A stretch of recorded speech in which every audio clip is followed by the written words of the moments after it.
ರಹಸ್ಯಕಾರಿ ತಾಣವಾದ ಈ ಭೂಮಿಯ ಮೇಲೆ ಎಂತಹ ಚಕಿತಗಳು ಬೇಕಾದರೂ ಎದುರಾಗಬಹುದು. ಅಂತಹ ಚಕಿತಗಳು ಇಡೀ ಮನುಕುಲವನ್ನ ಕುತೂಹಲದಲ್ಲಿ ಮುಳುಗಿಸಬಹುದು. ಇಂತಹ ಮಾತುಗಳಿಗೆ ಆ ಓರ್ವರಿಂದ ನಡೆಯುತ್ತಿರುವ ಊಹೆಗೂ ಮೀರಿದ ಪವಾಡಗಳೇ ಸಾಕ್ಷಿಯಾಗಿವೆ. ಅಂತಹ ಪವಾಡಗಳೇ ನಮ್ಮ ಇಂದಿನ ಹಿಗೂ ಉಂಟೆ. ಅವರಿಂದ ಊಹೆಗೂ ಮೀರಿದ ಪವಾಡಗಳು ನಡೆಯುತ್ತವ. ಅದು ಹೇಗೆ?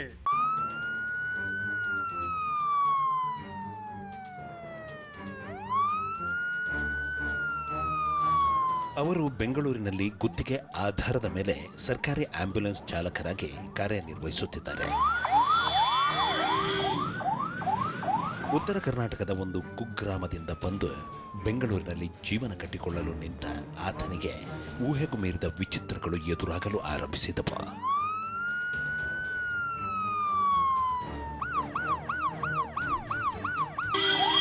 ಆತನಿಗೆ ಎದುರಾದಂತಹ ವಿಚಿತ್ರಗಳೇನು? ಆ ಆಂಬ್ಯುಲೆನ್ಸ್ ಚಾಲಕರಾದರೂ ಯಾರೆಂಬ ಪ್ರಶ್ನೆಗಳಿಗೆ ಉತ್ತರ ರಘುವೀರ್. ಸ್ವಂತ ಮನೆ ಕಟ್ಟಿದ್ದೇವೆ, 3 ಫ್ಲೋರಿಂದ ಮನೆ ಕಟ್ಟಿದ್ದೇನೆ ಊರಲ್ಲಿ. 3 ಫ್ಲೋರಿಂದು. ಬೆಂಗಳೂರಿಗೆ ಬರಿಗೈಲಿ ಬಂದು ಆಂಬ್ಯುಲೆನ್ಸ್ ಚಾಲಕರಾಗಿ ಕೆಲಸ ಮಾಡುತ್ತಾ ಕಾಸಿಗೆ ಕಾಸು ಕೂಡಿಟ್ಟು ಊರಿನಲ್ಲಿ ಮನೆ ಕಟ್ಟಿದ ರಘುವೀರ್ ಮದುವೆ ಮಾಡಿಕೊಂಡರು. ಮದುವೆಯಾದ ನಂತರ ಜೀವನ ಸಂತಸಮಯವಾಯಿತು. ಗಂಡ ಹೆಂಡತಿ ಅನ್ಯೋನ್ಯತೆಯಿಂದ ಜೀವನ ಸಾಗಿಸಲು ಆರಂಭಿಸಿದ್ರು.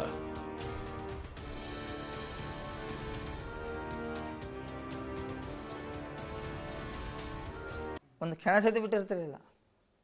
ನಾನು ಡ್ಯೂಟಿಗೆ ಹೋಗಿ ಬಂದರು, ಮಾರ್ಕೆಟ್ಗೆ ತರಕಾರಿ ತರಕ್ಕೆ ಹೋಗ್ಬೇಕಂದ್ರು ನಾನು ಏನೇನು ಕರ್ಕೊಂಡು ಹೋಗ್ತಿದ್ದೆ. ಬಹಳಷ್ಟು ಅನ್ಯೋನ್ಯತೆಯಿಂದ ಜೀವನ ಸಾಗಿಸಲು ನಿಂತ ರಘುವೀರ್ಗೆ ಮಡದಿಯಿಂದ ಮತ್ತೊಂದು ಸಂತಸದ ಸುದ್ದಿ ಸಿಕ್ಕಿತು. ಆ ಸಂತಸದ ಸುದ್ದಿಯೇ ಮಡದಿ ಗರ್ಭಿಣಿಯಾಗಿತ್ತು.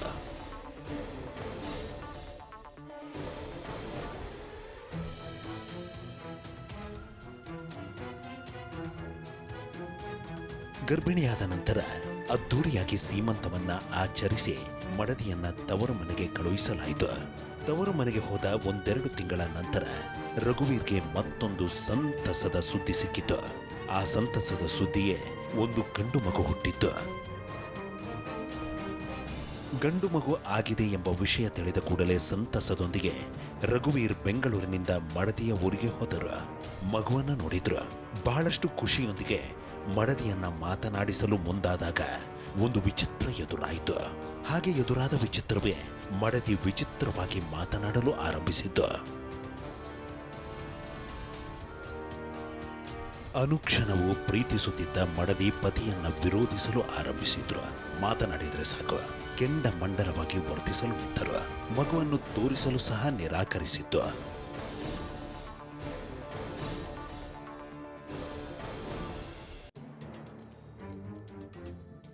ಮಗು ನೋಡಕ್ ಹೋದಾಗ ನನ್ನ ಮಗುನ ಸರಿಯಾಗಿ ತೋರಿಸಲಿಲ್ಲ. ಇನ್ನೊಬ್ಬ ಬೇರೆಯವ್ರು ಎತ್ಕೊಂಡ್ಬಂದು ಮಗುನ ನನ್ನ ಕೈಗೆ ಕೊಟ್ಟು. ಬಹಳಷ್ಟು ಪ್ರೀತಿಸುತ್ತಿದ್ದ ಮಡದಿ ಯಾವ ಕಾರಣಕ್ಕಾಗಿ ವಿರೋಧಿಸಲು ನಿಂತಿದ್ದಾಳೆ? ನಾನೇನು ತಪ್ಪು ಮಾಡಿದೆನೆಂದು ಪತಿ ರಘುವೀರ್ ರೋಧಿಸಲು ನಿಂತರು.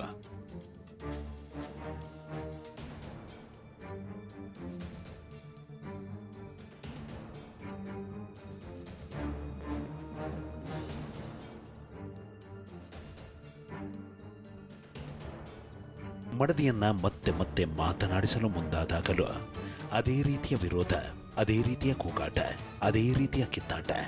ಎಷ್ಟು ಕರೆದರೂ ಬಾರದೆ ತವರು ಮನೆಯಲ್ಲಿ ಉಳಿದುಬಿಟ್ಟ ಮಡದಿಯ ವಿರೋಧಕ್ಕೆ ಕಾರಣವು ತಿಳಿಯದಂತಾದ ರಘುವೀರ್ ಮಾನಸಿಕ ಹಿಂಸೆಯನ್ನ ಅನುಭವಿಸಲು ಆರಂಭಿಸಿದ್ರು. ಹುಚ್ಚರಂತಾಗಿ ಹೋದರು. ಆತ್ಮಹತ್ಯೆಗೆ ಯತ್ನಿಸಿದ್ರು. ಕೊನೆಗೆ ಮಾನಸಿಕ ಆಸ್ಪತ್ರೆ ಸೇರುವಂತಹ ಸ್ಥಿತಿ ಎದುರಾಗಿಬಿಟ್ಟಿತು.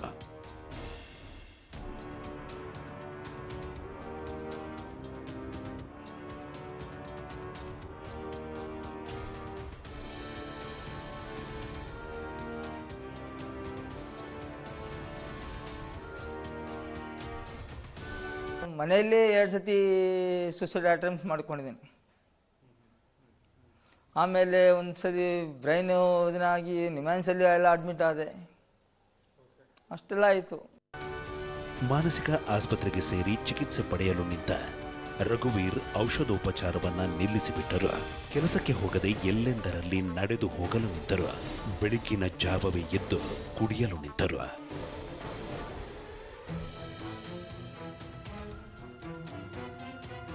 ಅದರಿಂದನೇ ಕುಡ್ತ ಚಟಕು ಬಿದ್ದುಬಿಟ್ಟೆ.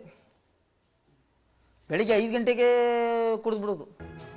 ಬೆಳಗಿನ ಜಾವವೇ ಎದ್ದು ಕುಡಿಯಲು ನಿಂತ ರಘುವೀರ್ ಅಂದು ಜೀವನಕ್ಕೆ ಅಂತ್ಯವಾಡಲು ನಿರ್ಧರಿಸಿಬಿಟ್ಟರು.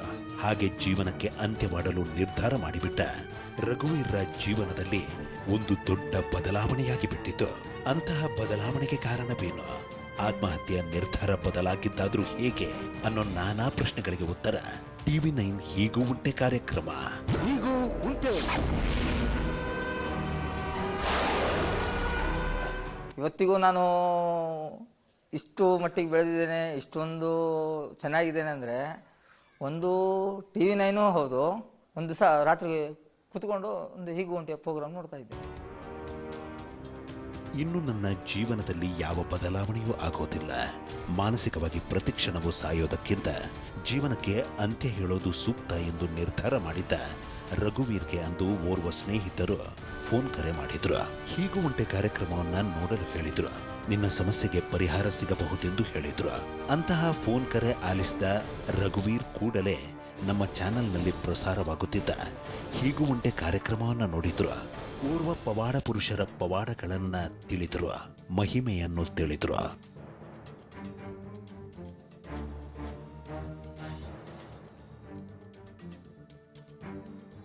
ಆ ಪವಾಡ ಪುರುಷರ ಮಹಿಮೆಯನ್ನ ಹೀಗೂ ಉಂಟೆ ಕಾರ್ಯಕ್ರಮದಲ್ಲಿ ನೋಡಿದ ರಘುವೀರ್ ಮಾರನೇ ದಿನವೇ ಆ ಪವಾಡ ಪುರುಷರ ಕ್ಷೇತ್ರಕ್ಕೆ ಹೋದರು. ಹಾಗೆ ಕ್ಷೇತ್ರಕ್ಕೆ ಹೋದ ನಂತರ ಅಲ್ಲಿನ ಧರ್ಮದರ್ಶಿಗಳಿಂದ ಒಂದು ವಿಚಿತ್ರ ಸಂಗತಿಯು ತಿಳಿಯಿತು. ಆ ಸಂಗತಿಯಾದರೂ ಏನು ಅಂದ್ರೆ, ಪತಿ ಹಾಗೂ ಪತ್ನಿಯ ನಡುವಿನ ಕದನಕ್ಕೆ, ಆತ್ಮಹತ್ಯೆಯ ಯತ್ನಕ್ಕೆ ಕೆಲವರು ನಡೆಸಿರುವಂತಹ ಪ್ರೇತ ಪ್ರಯೋಗವೇ ಕಾರಣವೆಂಬುದು, ಕ್ಷುದ್ರ ಪ್ರಯೋಗವೇ ಕಾರಣವೆಂಬುದು.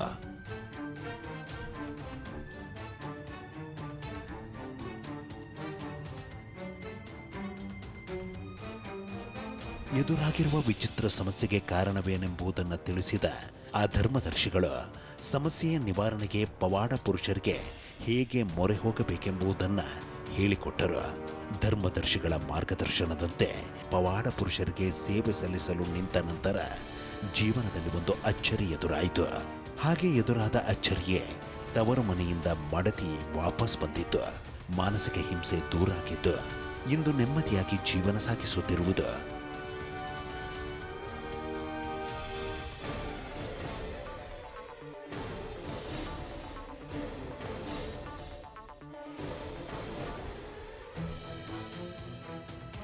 ಹೋಗು ನೀನು ತವ್ರ ಮನೆಗೆ ಅಂತಂದರೆ ಹೋಗಲ್ಲ ಅಂತಾಳೆ. ಹೋಗಲ್ಲ ಅಂತ ಹೇಳ್ತಾಳೆ. ಹೋಗಲ್ಲ, ನಿನ್ನ ಬಿಟ್ಟು ಹೋಗಲ್ಲ ನಾನು ಎಲ್ಲಿ ಅಂತ. ಜೊತೆಗಿದ್ದೇವೆ, ಚೆನ್ನಾಗಿದ್ದೇವೆ ಸರ್. ಅವರ ಅನುಗ್ರಹದಿಂದ ಇವತ್ತಿಗೂ ನಾವು ಚೆನ್ನಾಗಿದ್ದೇವೆ. ರಘುವೀರ್ಗೆ ಎದುರಾಗಿದ್ದ ವಿಚಿತ್ರ ಸಮಸ್ಯೆಯನ್ನ ನೀಗಿದ, ಆತ್ಮಹತ್ಯೆಯ ನಿರ್ಧಾರವನ್ನ ಬದಲಿಸಿದ, ಪತಿ ಪತ್ನಿಯ ಕಲಹವನ್ನ ದೂರಾಗಿಸಿದ, ಮತ್ತೆ ಪ್ರೀತಿಯೊಂದಿಗೆ ಬಾಳುವಂತೆ ಮಾಡಿರುವ ಆ ಪವಾಡ ಪುರುಷರ ವಿಸ್ಮಯಕಾರಿ ಸಂಗತಿಗಳನ್ನ ಹೀಗೂ ಉಂಟೆ ಕಾರ್ಯಕ್ರಮದಲ್ಲಿ ನೋಡಿದ ಆ ಜ್ಯೋತಿಷಿಗಳು ಅಲ್ಲಿಗೆ ಹೋದ ನಂತರ ಆ ಪವಾಡ ಪುರುಷರಿಂದ ಒಂದು ಅಚ್ಚರಿ ಎದುರಾಯಿತು.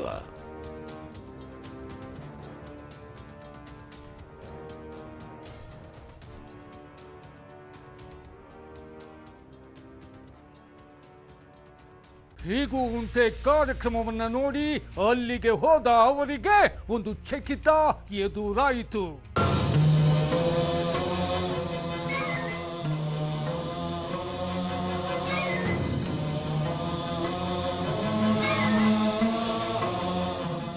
ನನ್ನ ಹೆಸರು ಪರಮೇಶ್ ಅಂತ. ನಾನು ಸೆಂಟ್ರಲ್ ಬೋರ್ಡ್ ಚೇರ್ಮನ್ ಇದ್ದೀನಿ. ಇವರ ಹೆಸರು ಪರಮೇಶ್ ಅಂತ. ಸರ್ಕಾರದ ಆ ಒಂದು ಪ್ರತಿಷ್ಠಿತ ಮಂಡಳಿಯ ಅಧ್ಯಕ್ಷರಾಗಿರುವ, ಸಮಾಜಪರ ಕಾರ್ಯಗಳಲ್ಲಿ ತಮ್ಮನ್ನು ತೊಡಗಿಸಿಕೊಂಡಿರುವ, ಇಲ್ಲಿಗಾಗಲೇ ತಂದೆಯನ್ನ ಕಳೆದುಕೊಂಡಿರುವ, ತಾಯಿಯನ್ನ ಪ್ರೀತಿಯಿಂದ ನೋಡಿಕೊಳ್ಳುತ್ತಿರುವ ಇವರಿಗೆ ಒಂದು ಆಘಾತ ಎದುರಾಗಿ ಬಿಟ್ಟಿತ್ತು. ಹಾಗೆ ಎದುರಾದ ಆಘಾತವೇ ಇಳಿ ವಯಸ್ಸಿನಲ್ಲಿರುವ ಇವರ ತಾಯಿಯವರು ಊಟ ಮಾಡುತ್ತಿರಬೇಕಾದ್ರೆ ಅನ್ನವು ನೆತ್ತಿಗೇರಿ ಬಿಟ್ಟಿದ್ದು. ಕೂಡಲೇ ಉಸಿರಾಟದಲ್ಲಿ ತುಂಬಾ ತೊಂದರೆಯಾಗಿ ಬಿಟ್ಟಿದ್ದು. ಕೂಡಲೇ ತಾಯಿಯನ್ನ ಆಸ್ಪತ್ರೆಗೆ ಎತ್ತಿಕೊಂಡು ಹೋಗಿದ್ದು. ಉಸಿರಾಟದಲ್ಲಿ ತುಂಬಾ ತೊಂದರೆಯನ್ನ ಅನುಭವಿಸುತ್ತಿದ್ದ ಇವರ ತಾಯಿಯನ್ನ ಪರೀಕ್ಷೆ ಮಾಡಿದ ವೈದ್ಯರು ಕಂಡೀಷನ್ ಕ್ರಿಟಿಕಲ್ ಆಗಿದೆ ಅಂತ ಹೇಳಿದ್ರು. ಅಡ್ಮಿಟ್ ಮಾಡಿಕೊಂಡು ಚಿಕಿತ್ಸೆ ಶುರು ಮಾಡಿದ್ರು. ನನ್ನ ತಾಯಿನ ಅಡ್ಮಿಟ್ ಮಾಡಿದ್ದು ಹಾಸ್ಪಿಟ್ಲಲ್ಲಿ. ಇಲ್ಲಿ ನಮ್ಮ ತಾಯಿಗೆ 80 ವರ್ಷ 87 ವರ್ಷ ನನ್ನ ತಾಯಿಗೆ. ಅವ್ರಿಗೆ ಊಟ ಮಾಡಬೇಕಾದ್ರೆ ಅದು ಅನ್ನ ನತ್ತಿಗೆ ಸೇರಿಕೊಂಡು ಅದನ್ನು ಬ್ರೀತಿಂಗ್ ಪ್ರಾಬ್ಲಮ್ ಆಗಿ ನಾನು ಅಡ್ಮಿಟ್ ಮಾಡಿದ್ದೆ. ಅವರು ಡಾಕ್ಟ್ರು ಹೇಳ್ತಾಯಿದ್ರು ನನಗೆ, ಇಲ್ಲ ಸ್ವಲ್ಪ ಕ್ರಿಟಿಕಲ್ ಆಗಿದೆ, ಕೋವಿಡ್ ಇರೋದ್ರಿಂದ ತೊಂದರೆ ಆಗ್ತೈತೆ. ವೈದ್ಯರು ಕ್ರಿಟಿಕಲ್ ಅಂತ ಹೇಳಿಬಿಟ್ಟರು. ತಾಯಿಯ ಆರೋಗ್ಯದಲ್ಲಿ ಮತ್ತಷ್ಟು ಏರುಪೇರಾಗಲು ಶುರುವಾಯಿತು. ವೈದ್ಯರು ತಮ್ಮೆಲ್ಲ ಪ್ರಯತ್ನವನ್ನ ಮಾಡುತ್ತಿದ್ದಾರೆ. ಆದರೆ ಕ್ಷಣ ಕ್ಷಣಕ್ಕೂ ಆತಂಕವನ್ನ ಅನುಭವಿಸಲು ನಿಂತ ಪರಮೇಶ್ವರ್ ತಲೆಗೆ ಒಂದು ಸಂಗತಿ ಹೊಳೆಯಿತು. ಹಾಗೆ ಹೊಳೆದ ಸಂಗತಿಯೇ 2 ವಾರಗಳ ಹಿಂದೆ ಇವರು ನೋಡಿದ್ದ ಹೀಗೂ ಉಂಟೆ ಕಾರ್ಯಕ್ರಮ. ಹೀಗೂ ಉಂಟೆ. ಅದಕ್ಕೆ ಒಂದು 2 ವಾರದ ಹಿಂದೆಗಡೆಯಿಂದನೂ ನಾನು ಹೀಗೂ ಉಂಟೆಲಿ ಇದನ್ನು ನೋಡಿದ್ದೆ. ಹೀಗೂ ಉಂಟೆ ಕಾರ್ಯಕ್ರಮದಲ್ಲಿ ಆ ಪವಾಡ ಪುರುಷರ ಮಹಿಮೆಗಳನ್ನ ನೋಡಿದ್ದ, ಆ ಕ್ಷೇತ್ರದಲ್ಲಿ ನಡೆಯುತ್ತಿರುವಂತಹ ಪವಾಡಗಳ ಬಗ್ಗೆ ತಿಳಿದಿದ್ದ ಪರಮೇಶ್ವರ್ ರವರು ಆಸ್ಪತ್ರೆಯಿಂದ ನೇರವಾಗಿ ಆ ಕ್ಷೇತ್ರಕ್ಕೆ ಹೋದರು.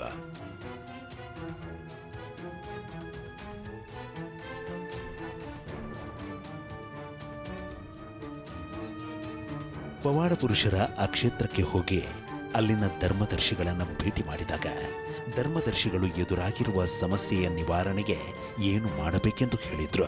ಧರ್ಮದರ್ಶಿಗಳ ಸಲಹೆಯಂತೆ ಪವಾಡ ಪುರುಷರಿಗೆ ಸೇವೆ ಆರಂಭಿಸಿದ ನಂತರ ಪರಮೇಶ್ವರರವರಿಗೆ ಒಂದು ಅಚ್ಚರಿ ಎದುರಾಯಿತು. ಹಾಗೆ ಎದುರಾದ ಅಚ್ಚರಿಯೇ ಪ್ರೀತಿಯ ತಾಯಿಯು ಆಶ್ಚರ್ಯಕಾರಿ ರೀತಿಯಲ್ಲಿ ಪ್ರಾಣಾಪಾಯದಿಂದ ಪಾರಾಗಿದ್ದು.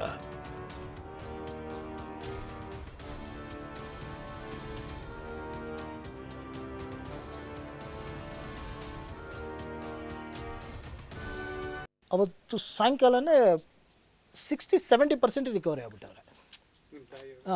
60-70% ರಿಕವರಿ ಆಗ್ಬಿಟ್ಟಿದ್ರು. ಡಾಕ್ಟ್ರು ಕೇಳಿದೆ, ಡಾಕ್ಟ್ರು ಇಲ್ಲ ಪರಮೇಶ್ವರೇ ಚೆನ್ನಾಗಿದ್ದಾರೆ ತಾಯಿ, ಜಲ್ದಿ ರಿಕವರಿ ಆದರು, ಟೆಸ್ಟಿಂಗು ಆಗಿದೆ ಮತ್ತು ಈಗೆಲ್ಲ ಆರಾಮಾಗಿದ್ದಾರೆ, ಏನು ತೊಂದರೆ ಇಲ್ಲ ಅಂದರು.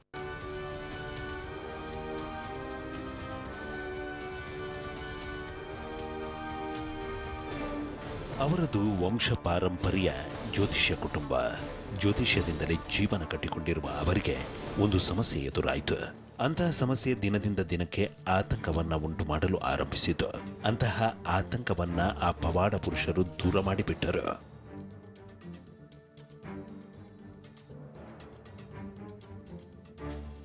ಎದುರಾದಂತಹ ಆತಂಕವನ್ನ ಪವಾಡ ಪುರುಷರಿಂದ ದೂರ ಮಾಡಿಕೊಂಡ ಆ ಜ್ಯೋತಿಷಿಗಳಾದರೂ ಯಾರು ಅಂದ್ರೆ ಮಾರುತಿ.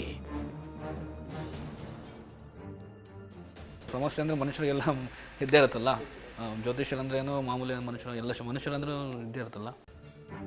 ಜ್ಯೋತಿಷಿಗಳಾದ ಮಾರುತಿಯವರಿಗೆ ಎದುರಾದ ಸಮಸ್ಯೆ ಏನೆಂಬ ಪ್ರಶ್ನೆಗಳಿಗೆ ಸಿಕ್ಕಂತಹ ಉತ್ತರ 3 ವರ್ಷಗಳಾದರೂ ಮಕ್ಕಳಾಗದೇ ಇದ್ದದ್ದು. ಅದೇ ಆತಂಕವಾಗಿತ್ತು. ಅಂತಹ ಆತಂಕದೊಂದಿಗೆ ಜೀವನ ಸಾಗಿಸುತ್ತಿದ್ದ ಇವರು ಹೀಗೂ ಉಂಟೆ ಕಾರ್ಯಕ್ರಮದ ಮೂಲಕ ಆ ಪವಾಡ ಪುರುಷರ ಆ ಕ್ಷೇತ್ರದ ಬಗ್ಗೆ ತಿಳಿದ್ರು. ಅಲ್ಲಿನ ಧರ್ಮದರ್ಶಿಗಳ ಸಲಹೆಯಂತೆ ಪವಾಡ ಪುರುಷರನ್ನ ಆರಾಧಿಸಲು ನಿಂತ ಇವರಿಗೆ ಇದೀಗ ಒಂದು ಅಚ್ಚರಿ ಎದುರಾಗಿದೆ.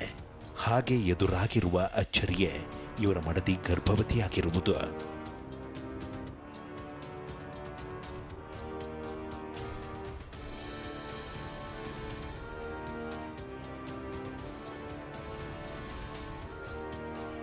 ಕ್ಷೇತ್ರದಲ್ಲಿ ಒಳ್ಳೇದಿದೆ ಅಂತ ಹೇಳಿದ್ರು. ನಮ್ಮ ಮದುವೆ ಆಗಿ 3 ವರ್ಷ ಆಗಿತ್ತು. ನಾವು ಈ ಥರ ಮಾಡಿದ್ರೆ ಒಳ್ಳೇದಾಗುತ್ತೆ, ಇದೊಂದು ನಿಯಮ ಇದೆ, ಆ ನಿಯಮ ಎಲ್ಲ ಮಾಡಿದ್ರೆ ಒಳ್ಳೇದಾಗುತ್ತೆ ಅಂತ ಹೇಳಿದ್ರು. ಅದಕ್ಕಾಗಿ ನಾವು ಪಾಲಿಸಿದ್ವಿ. ನಮಗೀಗ ರಿಸಲ್ಟ್ ನಮ್ಮ ಮಿಸಸ್ ಅವರು ಒಂದು 7 ತಿಂಗಳು ಪ್ರೆಸೆಂಟ್ ಇದ್ದಾರೆ.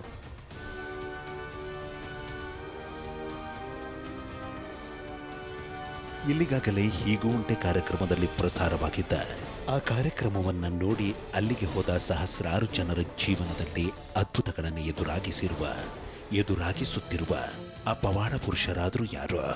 ಆ ಮಹಿಮಾನ್ವಿತ ಕ್ಷೇತ್ರ ಯಾವುದು ಅಂದ್ರೆ ಬೆಂಗಳೂರಿನ ಹೊರವಲಯದಲ್ಲಿರುವ ಮಾಗಡಿ ರಸ್ತೆಯಲ್ಲಿ ಬರುವ ತಾವರೆಕೆರೆಗೂ ಮುಂಚೆ ಸಿಗುವ ಹೊನ್ನಗನಹಟ್ಟಿ ಗ್ರಾಮಕ್ಕೆ ಸಮೀಪದಲ್ಲಿರುವ ಶ್ರೀ ರಾಘವೇಂದ್ರ ಸ್ವಾಮಿಗಳ ಮಹಾ ಸಾನ್ನಿಧ್ಯವಿರುವ ಹೊನ್ನವ ಮಂತ್ರಾಲಯ ಕ್ಷೇತ್ರ.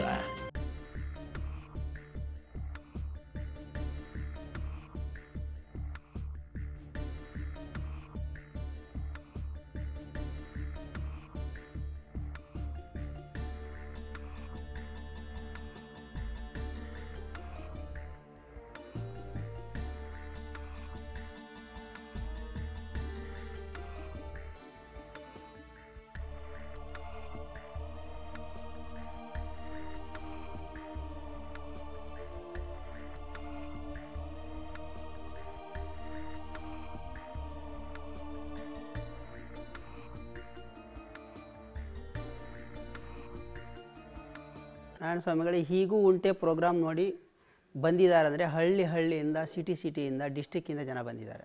ನೋಡಬೇಕು ಅಂತ ಎಷ್ಟು ಜನ ಬಂದಿದ್ದಾರೆ. ನೋಡಿ ಇಲ್ಲಿ ಬಂದಾಗಲೇ ತಿಳ್ಕೊಂಡು ಆಗಿದೆ ಕೆಲಸ ಅಂದಾಗ ಅವರು ನಮ್ಮ ಹತ್ರ ಬಂದು ಭೇಟಿಯಾಗಿದ್ದಾರೆ. ಗುರುಗಳೇ ನಮ್ದು ಈ ಥರ ಹೌದು ರೀ, ತುಂಬ ಪರೀಕ್ಷೆ ಮಾಡ್ತಾರೆ. ಸುಮ್ಮನೆ ಯಾರು ನಂಬಲ್ಲ ಈಗಿನ ಕಾಲದಲ್ಲಿ.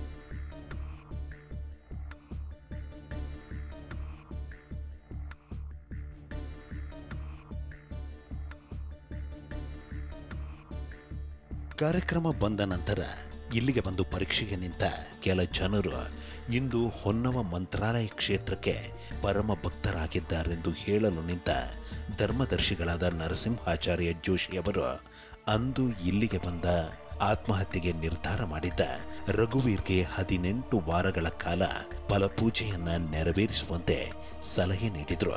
ರಾಯರಿಗೆ ತುಪ್ಪದ ದೀಪಗಳನ್ನ ಹಚ್ಚಲು ಹೇಳಿದ್ರು. ಕರ್ಮಗಳನ್ನ ಕಳೆಯಿರೆಂದು ಗುರುವಿನಲ್ಲಿ ಪ್ರಾರ್ಥಿಸಲು ಹೇಳಿದ್ರು. ಅಂತಹ ಸಲಹೆಯಂತೆ ರಾಯರಲ್ಲಿ ಬೇಡಲು ನಿಂತ ನಂತರ 18 ವಾರಗಳ ಕಾಲ ಫಲಪೂಜೆಯನ್ನ ಮಾಡಿದ ನಂತರ ಹೋಮದಲ್ಲಿ ತೆಂಗಿನಕಾಯನ್ನ ಭಸ್ಮ ಮಾಡಿದ ನಂತರ ನನ್ನ ಜೀವನವೇ ಬದಲಾಗಿ ಹೋಯಿತೆಂಬ ಮಾತು ರಘುವೀರ್ ರವರದ್ದು.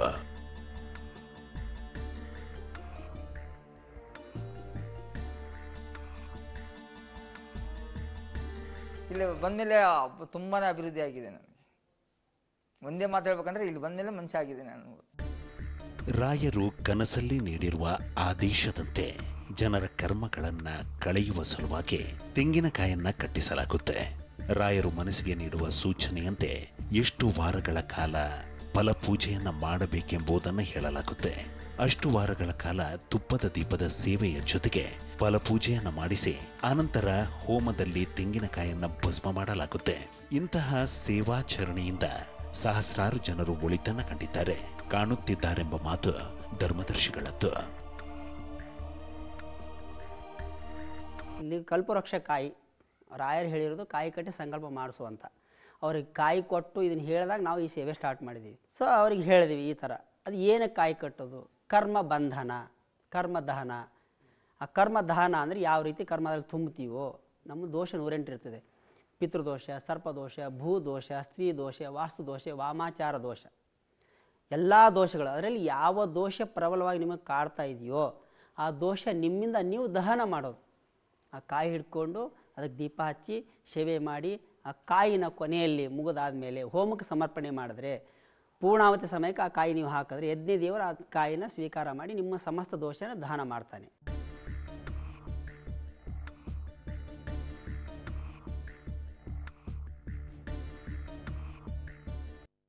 ಎರಡನೇದ್ದು ಮಾಡಿದ್ದನ್ನು ಹಾಕಿರ್ತಾರೆ ನೋಡಿ ಬೀದಿಯಲ್ಲೋ ಎಲ್ಲೋ. ಒಂದು ಆ ಕ್ಷಣದಲ್ಲಿ ಅವ್ರು ಯಾರನ್ನ ಆ ಸಮಯದಲ್ಲಿ ಹೋಗಿದ್ರೆ ಅದಕ್ಕೆ ತಾಕ್ತು ದಾಟಿದ್ರೆ ಆವರಿಸ್ಕೊಳ್ಳುತ್ತೆ. ಆವರಿಸ್ಕೊಂಡಾಗ ಆ ಬಾಧೆಗಳು ಅನುಭವಿಸ್ತಾ ಇರ್ತಾರೆ. ಹೌದು ರೀ, ನಕ್ಷತ್ರದವ್ರಿಗೂ ಆಗುತ್ತೆ. ಕೆಲವೊಂದು ಸಮಯ ಏನಿರ್ತದಲ್ಲ ಅದಕ್ಕೊಂದು ಸಮಯ ಇರುತ್ತೆ. ಆ ಕ್ಷಣದಲ್ಲಿ ಯಾರನ್ನು ಸಂಚಾರ ಮಾಡಿದ್ರೆ ದಾಟಿದ್ರೆ ಆವರಿಸ್ಕೊಳ್ಳುತ್ತೆ. ಅವಾಗ ಏನಾಗುತ್ತೆ, ಸೊಂಟದಿಂದ ಕೈಕಾಲು ಬೀಳೋದು. ಇವತ್ತೊಬ್ಬರು ಬಂದಿದ್ದರು, ಚಿಕ್ಕ ವಯಸ್ಸಿನ ಹುಡುಗಿನ, ಪಾಪ ಅವಳು ಮದುವೆ ಆಗಿದ್ದಾಳೆ, 8-10 ವರ್ಷ ಆಯ್ತಂತೆ. ಅವತ್ತಿಂದ ಇವತ್ತಿನವ್ರಿಗೆ ಅಯ್ಯಪ್ಪನಿಗೆ ಇಲ್ಲಿ ಫುಲ್ ಭಾಗ ಬಿದ್ದೋಗಿದೆ. ಇವತ್ತು ಕಾಯಿ ಕಟ್ಟಿದ್ರು. ಯಾವಾಗ ನಿಮ್ಮ ಹೀಗುಂಟೆ ಕಾರ್ಯಕ್ರಮದಲ್ಲಿ ಕರ್ಮದಹನ ಕಾರ್ಯಕ್ರಮ ಬಂತು ಅವಾಗಿಂದ ಜನಗಳಿಗೆ ಒಂದು ವಿಶ್ವಾಸ ಬಂದು ಎಷ್ಟೋ ಜನ ಫಲ ಪಡೆದಿದ್ದಾರೆ. ಹೋಮದಲ್ಲಿ ಮೂಷಿಕ ವಾಹನ ವಿನಾಯಕ ಹಯಗ್ರೀವ ಕಾಣಿಸಿಕೊಂಡಂತಹ ಕರ್ಮಗಳ ದಹನಕ್ಕೆ ಫಲಪೂಜೆಯನ್ನು ಸೂಚಿಸಿ ಭಕ್ತರ ಕರ್ಮಗಳನ್ನ ನೀಗುತ್ತಿರುವ ಗುರುರಾಯರ ಈ ಹೊನ್ನವ ಮಂತ್ರಾಲಯ ಕ್ಷೇತ್ರದಲ್ಲಿ ಊಹೆಗೂ ಮೀರಿದ ಪವಾಡಗಳು ಎದುರಾಗುತ್ತಿವೆ.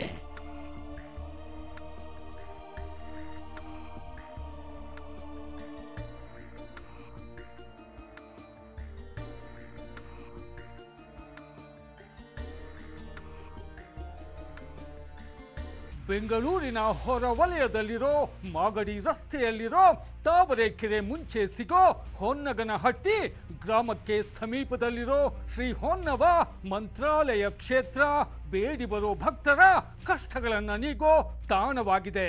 ಇಂತಹ ಮಾತುಗಳಿಗೆ ಒಳಿತನ್ನ ಕಂಡಿರೋ ಸಹಸ್ರಾರು ಜನರೇ ಜೀವಂತ ಸಾಕ್ಷಿ.